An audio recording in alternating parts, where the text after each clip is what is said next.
As we dive into the heart of the Halloween season, there's no better time to share a few stories that have stuck with me.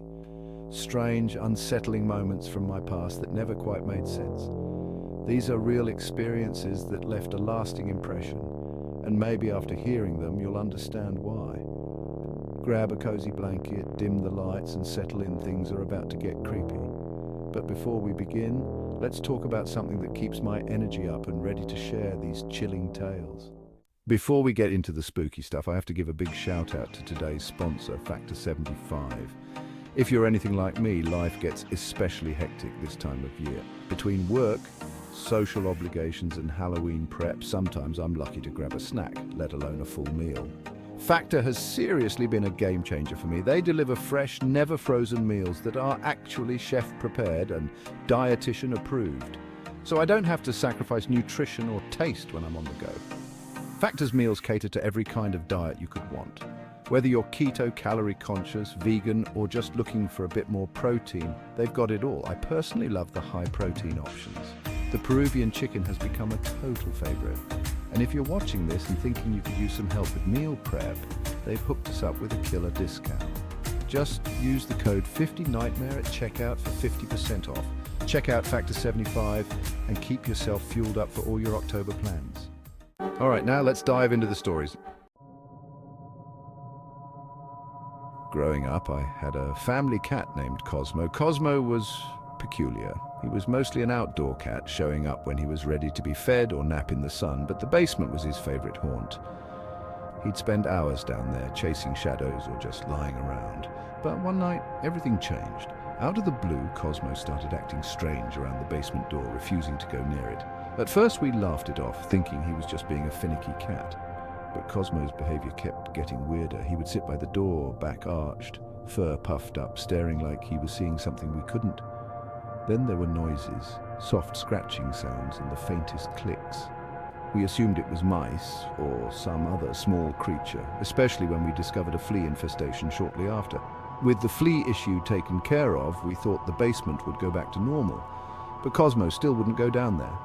His behavior became even more intense. He would hiss and dart away anytime we tried to coax him into the basement. One evening, I was home alone, studying in my room, when I heard something from downstairs. A faint creak, like someone was moving around. My first thought was maybe it was Cosmo, but then I remembered he was in the backyard. I tried to brush it off as house noises, but there it was again, louder this time, more deliberate. I decided to investigate, grabbing a flashlight. As I crept downstairs, the house felt colder, quieter. I inched towards the basement door and noticed something odd. A dim light flickering under the door, something that shouldn't have been on. Heart pounding, I swung open the door and shined my flashlight down the stairs. The light blinked off, leaving the basement pitch black. Terrified, I shut the door and called my parents. Turns out we had an intruder. Someone had been living in the crawl space. Cosmo must have sensed something was wrong long before we ever did. From that night on, he never went near the basement again. And frankly, neither did I. The basement door has stayed locked ever since. A story 2, The Haunted House Visitor. Halloween was always a big deal in my family. Every year we'd turn our basement into a haunted house and invite the neighborhood kids over to get a scare. We'd dress up in costumes, hang fake cobwebs, and set up creepy decorations to make it as spooky as possible.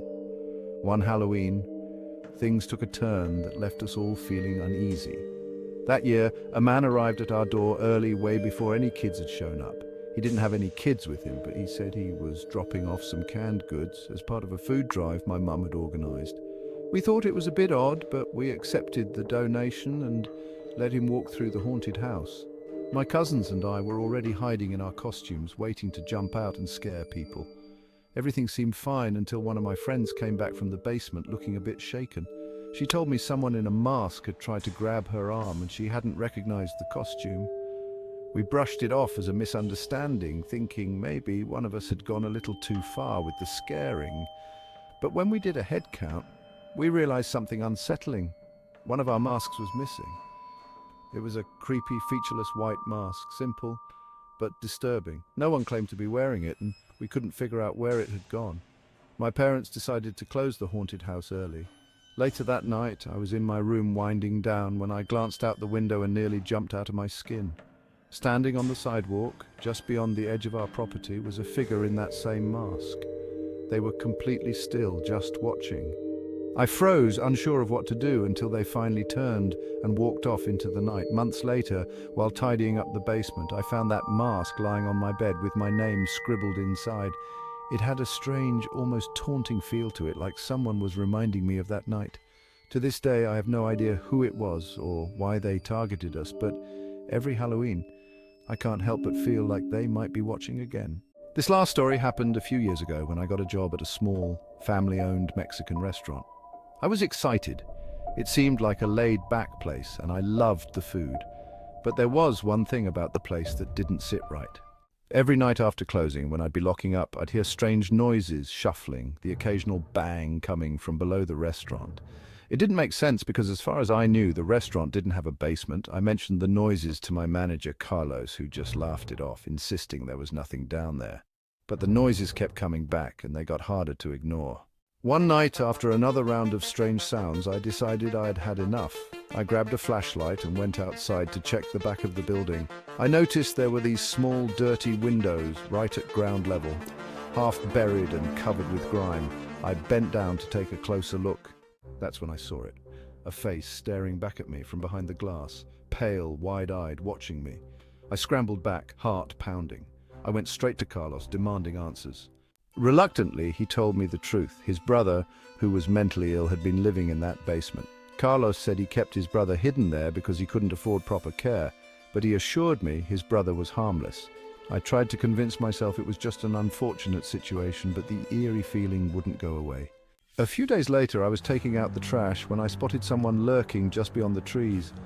The same face, watching from a distance. Carlos's brother had gotten out somehow. I left the restaurant shortly after that, but I'll never forget those eyes staring at me from the shadows, leaving me to wonder what could have happened if he'd managed to get closer. These are the kinds of stories that stay with you. The moments that leave you wondering if there's more to this world than meets the eye. If you've ever experienced something strange or inexplicable, feel free to share it in the comments. I'd love to know I'm not alone in these weird experiences. And one last reminder, if you're looking for an easier way to fuel yourself through the busy Halloween season, Factor 75 is offering a fantastic deal for viewers. Check them out with code 50nightmare at checkout. Thanks for joining me, and I hope these stories gave you a few chills. Until next time, stay safe, stay spooky, and remember, sometimes the scariest things are the ones we can't explain.